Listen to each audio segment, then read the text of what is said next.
Welcome back to the Red Dice Diaries RPG podcast with John and Hannah. Hi. And once again, we're cracking open the Postbag and looking at some of your lovely voicemails and emails.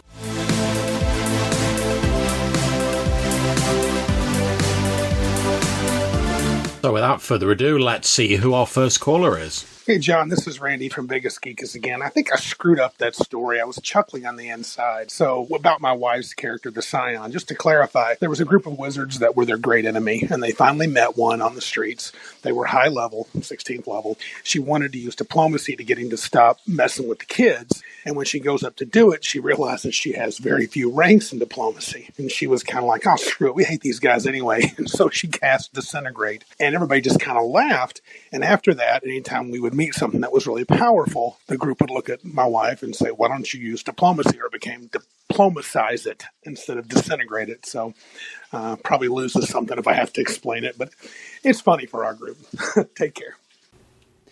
Cheers for that, Randy. Absolutely love it. I think John's been fairly skilled in the old diplomancy himself now and then. Yeah, I've been known to be extremely diplomatic with some NPCs in my time, you know, when it's called for. But yeah, thanks very much, Randy. But I think Randy's got a little bit more to say, so take it away, Randy. Just finished listening to your In-Jokes podcast. Really like that. Thought I would share one of ours. One of them we recently talked about on Biggest Geekus. Joe and I were playing back in the early 1E days, and came into a room and there was some rubble. And some of the players were like, you better shoot the rubble with an arrow. And Joe's like, that's dumb. They're like, dude, I know Randy's going to have something in there.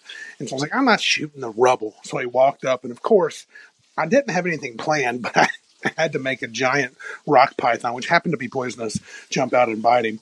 So it's kind of become, shoot the rubble is the mantra. Whenever you see something, some sort of ruins, shoot the rubble. So I got another one I want to share, but I'll do that in another message. Thanks. Thanks for that, Randy. That's a great story. But before we get into commenting on it in more detail, I wonder if there's like another point of view on what the players thought of that. Hello, this is Joe from the Biggest Geekus podcast, and I was just listening to your episode on in-jokes, and I found it very entertaining.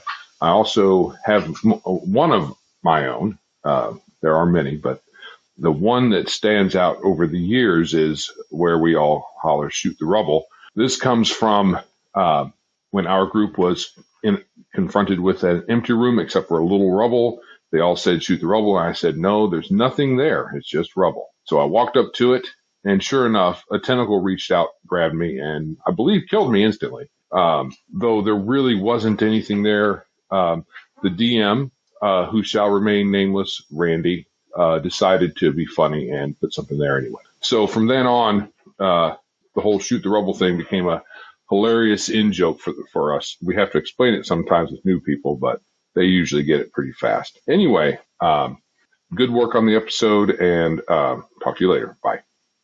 Thanks, guys. Really enjoyed that. It's great to get the two calls from you both talking about different sort of views on the same thing. And yeah, as for GMs sort of like sliding a little something into a game when it probably wasn't there previously, I think we've all done it from time to time, you know. Well, come on, if the players come up with a good idea, it'd be rude not to use it. That's it, exactly.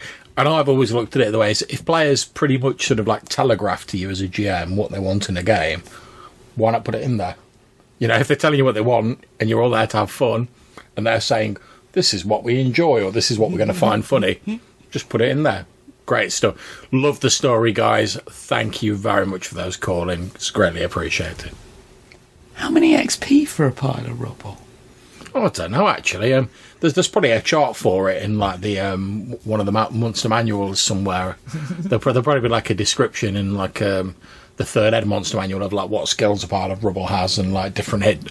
Oh, and in fourth ed there's bound to be at least like 3 different versions of a pile of rubble. There'll be like a rubble lord or a rock lord or something that like it is a battlefield controller or something like that. And we have another call from Joe at Biggest Geekus coming up, so take it away, Joe. I was just listening to your Cloaker episode, and wow, that reminded me of two things. Mothman, which is more a harbinger kind of prophecy device. But it also reminded me of the Beastmaster movie, where it had, at some point in it, these creatures that were large and leathery, and they'd surround a person with their leathery wing-like appendages and digest them almost instantly. It was pretty gross, but fun. But thanks for that episode. It was really great. Keep up the good work. Talk to you later. Bye. Thanks again, Joe. Yeah, a few people suggested Beastmaster to us. And in fact, myself and Hannah watched it recently. And then recorded a podcast about it. Yeah, that led on to our Animal Companions episode, which came out this Monday. So feel free to check that out. The bat creatures in it were very entertaining. I mean, obviously you could see the sort of like the limits of the special effects. And let's say 1982, I think it was. But with those practical effects, you know, a little goes a long way if it's done well. And I thought those creatures were fantastic. I could certainly see sort of, if you wanted to maybe have like a slightly more humanoid cloaker, you could maybe sort of take the visuals of that a bit more, or you maybe wanted to use the cloaker stats, but just like finesse it a little bit so the players don't know exactly what monster it is. You could definitely use those, the physical description of those creatures, and pretty much just keep the same stats as a cloaker, to be perfectly honest. But I'm glad you enjoyed the episode, dude. Thank you very much. And many thanks for the recommendation. We always appreciate film recommendations. It's rare that we find one that we haven't sat and watched together. So, yeah, many thanks. As we said in the Monday episode, I know I've watched it when I was very young, so sort of like late 80s, but Hannah hadn't watched it at all, and I'd not seen it since like my first watch. So it was really nice to like watch a bit of like cheesy fantasy and just relax and enjoy that. And obviously there's well-used tropes in it. There was nothing unexpected really in it, but it was still a very entertaining, you know, popcorn movie, just kick back, watch and enjoy. So thanks to Joe and to everyone else out there who recommended Beastmaster to us.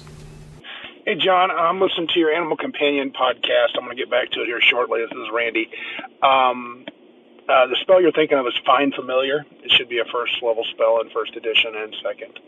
I bet you probably already been told that, but I'm enjoying it. I think I'm going to have some other comments, too, because this is a very interesting discussion. So, anyway, keep up the good work.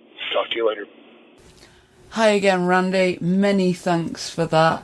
I knew that our listeners would probably be able to find that more quickly than I could. I must admit, I'm not particularly familiar with the rule books. Yeah, and I mean, that's one of the great things. I mean, we often talk about how in games, if you've got someone who like knows the rules better than you have, as long as they're not being an arsehole with it, then they can actually be a great resource, because we've all got gaps in our knowledge and stuff like that, and it's really great to have people just be like, oh, if you need it, here's the information you need. So yeah, so thanks again to everyone who suggested that, and obviously Randy, much appreciated. If we ever do an episode in the future and we don't know the name of something and you know it, feel free to shout it out to us via a voicemail. It's always handy to get those gaps in our knowledge filled in, or hell, just tell us anything you want to see on the podcast in the future, like when people were talking about Beastmaster, as we discussed earlier. Hey, John, this is Randy again from Biggest Geekus. Thinking about your comment on the Cloakers, and that's a side comment you made about Darrow and Durgar and Drow. You seem like they're all wearing cloaks. Actually, if you read Monster Manual 2, and I think it was even in the Fire Giant King, Hall of the Fire Giant King in 1E, Drow did all have magical cloaks and boots of elvenkind, and they would wear them, and in the surface, remember later on they even described them as being destroyed when they were exposed to sunlight. So it would kind of make sense. You could make a good argument that the Cloakers should probably pretend to be a cloak and capture some drow and stuff, because they would be wearing cloaks, according to the Monster Manual. Anyway, I knew that was somewhere in the D&D history. Have a good day. Thanks. Cheers for that, Randy. Yeah, you're absolutely right. As soon as you started talking about elves with cloaks, I was like, oh yeah, of course, cloaks of elvenkind. Another point that sort of occurs to me as you say this, if the Underdark's got some, like, evil Underdark empire, and they've been around for, like, donkey's ages... Yeah. Which, for our non-UK listeners, means a long time. and they've got their own uniform, and that uniform's been around for ages and ages. The Cloakers are going to be familiar with the standard issue Evil Army cape. There's going to be loads of them kicking around. Yeah, true. It's also interesting if you could envision a cloaker that could, like, perhaps subtly, like, change its coloration to match specific cloaks or uniforms. I mean, obviously that is making it a bit more powerful than the standard one because it's got this chameleon-like sort of colour change in. But yeah, I could see that being a pretty big threat, to be honest. Like you say, it sort of slides itself into, like, your barracks or whatever, has a quick look around at the uniforms, and then slowly, like, changes itself. So when people come in, they're just like, oh, look, there's 6 white cloaks there or whatever, and they pick the 6th one up, and that's the cloaker. There you go. Yeah, great suggestion. Thank you very much, Randy. And thank you for reminding me of the Cloaks of Elvenkind. And yeah, I do vaguely recall the original Drow had equipment that sort of decayed and was useless after it was exposed to direct sunlight for a bit. Hey, Hannah and John, Jason here. Great episode on Animal Companions and Beastmaster. AD&D First Edition does have Animal Companion, familiars for magic users. Spell should be a first level spell. The details on that familiars might be in the Dungeon Master's Guide, though. I'm driving, but I'll try to get it to you guys later on. As far as Beastmaster goes, yeah, they were tigers that were dyed black. They had a couple they were working with. They had to, knock them out to dye them black, put them under anesthesia. And one of the tigers during the filming didn't wake up from the anesthesia, which I guess is an issue with felines. What else? Hannah brought something really interesting discussion. So I did an episode on Animal Companions a while back where I, mentioned the ways to control them would be the DM controls them, the player controls them, or you just add bonuses to the rolls, which you guys kind of talked about that stuff. But Hannah's idea, the player to the left or right rolls for them, is interesting, and I hadn't heard that before. But I really like that idea. So very interesting discussion. Talk to you soon. Hi, Jason. Many thanks for all of that. The tiger story's really, really dark. Yeah, that was a bit bleak. Utterly bleak. While we were watching the film, we did discuss the fact that there would be no way to make that same sort of a film now because you would not be allowed to do those things with those animals. Yeah, because like the animal care regulations and stuff like that. Which is obviously a very good thing and does sort of remind you of like why it's better to have a crappy CGI tiger than a real tiger in a movie. Even if it does look rubbish, I'd still rather it be CGI. Yeah, but thanks for calling in, Jason. I know you said you'd had some problems with SpeakPipe on your phone, so I hope that's sorted out now and we can look forward to many of your calls in future. Really appreciate it. Thanks very much, dude. Hello, John and Hannah. This is Joe from Biggest Geekus.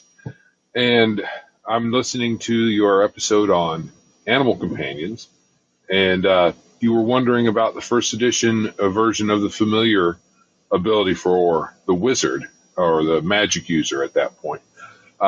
It's a first level spell called Find Familiar, and it has an interesting bit of history, as it is in the words of Radio Grognard, a gotcha spell, because while it does provide you a familiar, if said familiar is killed within a certain circumstance, you lose some hit points permanently, which for the magic user having very few hit points could be an instant kill situation.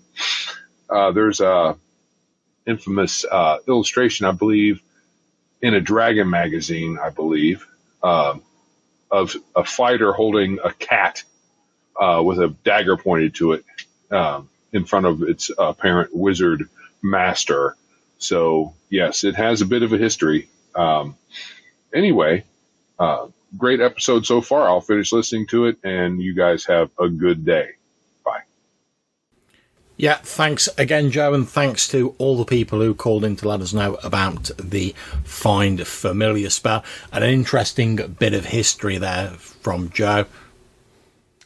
Yeah, I think we've got a pile of Dragon magazines. We should see if we've got any left. Yeah, maybe we could do a few episodes, or we could just like pick. Cause I have like a mad stack of like old Dragon magazines from when it was like a print version. I mean, not the really old stuff, but like like the 3.5 era stuff. Maybe we could like flick through a magazine or something, pick out an article that interests us, and sort of like break it down and discuss it. A bit like we do with our monster episodes. If that's something you guys would like to hear, call in and let us know, and maybe we'll do a couple of episodes on it, see how they sort of shake out, and whether it's interesting enough to do as like a regular thing. But yeah, thank you very much for that history on that, Joe. I agree, it is a bit of a gotcha spell, and obviously if you're trying to take out a powerful wizard, one of the best ways to do it is to look for a weakness, and if they've got like a poorly defended familiar, then yeah, that's an obvious weakness that their opponents can capitalise on. I mean, let's face it, there's a reason like liches like hide their phylacteries away, and I'm sure there's a reason that careful wizards keep the cat tucked well out of sight as well. Hey there, you two. Awesome episode on Cloakers. Man, that is a really weird monster for sure. I love the fact, though, that if they got somebody wrapped up and you hit them, the person they have wrapped up takes half the damage. I think that's rad. It's super fun. The players hate it, but it makes me chuckle.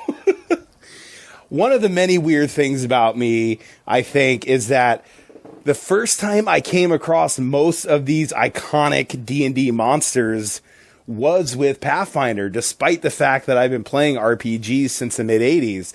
But we mostly play, like I said, Merp, Rollmaster, Cyberpunk, Top Secret, those kind of games, and not D&D. So, from a nostalgic point of view, these monsters, Pathfinder is my touchstone. So it's really interesting to hear all the original versions of them and see what Pathfinder did. But anyway, that was super kind of y'all to do the Pathfinder one. So thanks very much. That was, of course, Joe from the Hindsightless podcast, giving us a little bit of history there. Glad you enjoyed the episode. Yep, many thanks for the recommendation of the Pathfinder, but we'll try and add Pathfinder onto the list of stuff to look at when we do monster episodes. Yeah, I think if we come across a monster where the sort of Pathfinder version of it's significantly different from the sort of 3.5 version, we'll definitely try and sort of slide that in there a little bit more. And we're trying to look at some of the other sort of bestiary books we've got as well, just to give a little bit of a sort of broader view of things as we go forward. So thank you very much for that message, dude. Greatly appreciated. Dude, I can't believe I forgot to mention, but Cloakers, the first time I came across them, instantly made me think about those creepy, weird monsters from the 80s movie Beastmaster. Those kind of like humanoid bat things with the friggin' flesh attached to their arms, and they'd wrap up somebody and they'd just be shaking and shaking, and then they'd open their arms and they were just bones. Those had to be inspired by Cloakers, man. I mean, they were basically Cloakers, but way more humanoid. I don't know if you've ever seen Beastmaster. I'm guessing, I don't know. I don't want to guess. I have no idea if you or Hannah has seen Beastmaster, but if not, well, than not. It's an amazing 80s movie, amazing 80s fantasy movie. So take that for what it is. Very handsome blonde man as the lead star. I think he's blonde. He should be anyway. Cheers again, Joe. Yeah, quite a few people recommended Beastmaster to us, and we both had an absolute ball watching that. And all the way through, we were like, so when these Cloakers going to turn up then? And then when they did, we were not disappointed. Like I say, really loved the practical effects, and the main actor, Mark Singer, also played Donovan in the V TV series. I expect they probably didn't do very well on their animal rights issues either. No, I should imagine not with all that eating mice and whatever. But like I say, that's how I know him, as Mike Donovan from the V series, although I couldn't recall the character name. But as we were watching this, I was like, is that like guy out of V? And so like it kept sort of ticking through in my mind as we were watching it. But yeah, we had great fun watching Beastmaster, so thanks to Joe and to all the people who recommended that we give it a watch. It was really just a good, fun movie to see. any other films you want to recommend, guys? We'd love to hear your recommendations. Yeah, any fantasy films that you think we can take something out of, or that we can explore or get some inspiration from for like D&D or other games in the podcast, just shout out and we'll give them a watch and see if we can maybe pull something out of them for future episodes. Hi Hannah, hi John, Goblin's Henchman here. So first up, congratulations on making the Cloaker issue episode interesting. When I saw it, I thought, well, you're going to struggle there, because I thought it all been done and dusted and, all pretty straightforward. So I think you did a good job. Now, I'm going to lean into what Hannah said. I think she's right. I think human beings have a terrible habit of seeing the world through the prism of being a human being. So, for example, whenever I'm trotting about the place, I'm forever seeing faces. See a face in the printer, see a face in the tree, see a face in the ground, see a face in the snow. But that's not really its purpose. It's just the way it is, and we see that pattern there. So, for example, if we look at our own Underdark, I believe there's a creature in the deep ocean called a gulper eel. And so that gulper eel looks a bit like a normal eel, except when something gets really close, it kind of expands into sort of almost the size of a bin bag and gulps up the creature.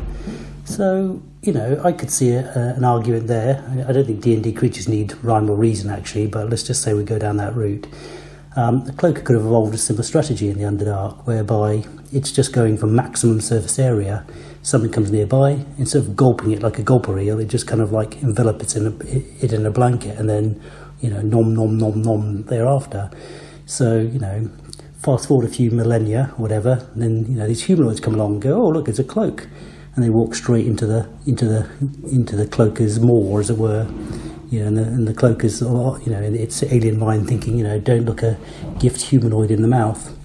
So I think there's definitely an argument for the ecology of a Cloaker, even though I don't think it necessarily needs it. The other thing I quite like was John's idea of some sort of parasitic version, and I was just thinking, imagine a Cloaker being the predecessor of a mind flayer. Whether you think that works or not, I don't know. But first of all, it captures a human, latches onto it like a cloak, slowly devours the brain, and then thereafter it sort of metamorphoses into sort of a mind flayer, and then that's the next step. It's 100% eating brains. Cloaker's probably bigger than that, but I think you can make a wave your hands a bit. Anyway, again, I thought it was a really fun episode, actually, because as I said, I was a little bit dubious. I thought you were going to have to squeeze pretty hard to make this episode interesting, and you definitely exceeded that by a good margin, so thanks for that. Cheers. Many thanks for that, Goblin's Henchman. And with your mention of people seeing things, patterns on stuff, patterns in things, and harking back to the start of the episode where we were talking about in-jokes, I'm going to tell you of an epic story from LARP. We're standing on the line defending a scout hut behind us, and there's a field in front with a hedge down one side, and I could see this monster clear as day. I could see his silhouette perfectly. I could see his cloak over his head. I could see his sword in his hand. I could even see him moving about a little bit. And I elbow my friends. Here, boys, if I go up the side here, I can have him. Keep an eye out. So the lads all watch me go along the side of this hedge really carefully in the shadows. Really, really stealthy, I'm sure I was. I was about 4 pints in. And I jumped out from behind the hedge and smacked this guy with my sword. And he went clang, because it was a bin with a standpipe next to it. So I can buy that you'd see something on the ground that looked vaguely fabricy and think it was a cloak. Yeah, and I mean, we're talking about like Simulcra. We're readers of 40 Times, and they have like a Simulcra corner in that, where it's people just send in photos of like things that look like other things. And obviously we all know the famous ones of like people seeing like religious figures in like burnt bits of toast and stuff like that. But I do think you're absolutely right, Goblin's Henchman. We tend to see what we want to see, and there's a lot of research been done on various documentaries I've watched that says that sort of human brains sort of learning to put patterns between things and link them together was like a valuable survival technique sort of back in the day. And it's obviously just like a hardwired part of our brain that's still in there, and we still do it now. I mean, think of people looking at clouds and seeing shapes in clouds. So yeah, I can totally buy what you and Hannah are saying, that like if you want to think it looks like a cloak, you'll probably ignore any like minor little inconsistencies and you'll see it as a cloak. But I'm glad you enjoyed the episode. I've got to admit, we were a little bit sort of, not dubious, but we were a little bit sort of like, at the start, we were like, how much are we going to be able to get out about a cloaker? I certainly rolled my eyes when I heard that was what we were doing this week. Yeah, but I think it's one of the handy things about the way we're doing it at the minute, where we're doing the Twitter poll to get people to choose the monsters, is because it forces us in a way to like be a bit more sort of, have a bit more ingenuity when it comes to the episodes, because we want them to try and be interesting. But occasionally we get monsters where we're just like, oh, well, what's to be said about that? It's just a big thing that looks like a cloak and eats people. But when you guys pick them, you do always pick one that turns out to be a lot more interesting than we thought it would. Yeah, and we found with the cloaker, like we have with a few others, that once we actually started talking about it, the different possibilities of how you could use it, it was actually a very interesting creature. And I think your idea of like it being like a sort of infant stage almost for mind flayers is a great one. I mean, obviously we know that like as far as like canon sort of D&D goes, mind flayers start off as like big tadpole things, but there's no reason it has to be that way in your game. And I think a lot of these sort of outsider sort of Cthulhu-esque style creatures can, if the GM wants to, potentially be linked together. So I think that's a great idea. Thank you very much for your calling. So that's all the voicemails we have this episode. Thanks for sending them in, guys. Yeah, it's very much appreciated. And as we always say, if you want to comment on anything we've done in any of our shows, you want to suggest something you'd like to see in future, you want to tell us one of your own sort of cool gaming in-joke stories, or anything else really, you can get in touch with us in one of two ways. You can leave us a voicemail message using the SpeakPipe website. There'll be a link in the description of this show. Or, as Goblin's Henchman did, you could even just attach a sound file to an email and send it to rddrpgpodcast@gmail.com. And we will try and gather into the episode and answer it as soon as we possibly can. So thank you again to all our wonderful callers and all of our listeners. So whatever game you're playing, whenever you're playing it, stay safe, have fun, and take care.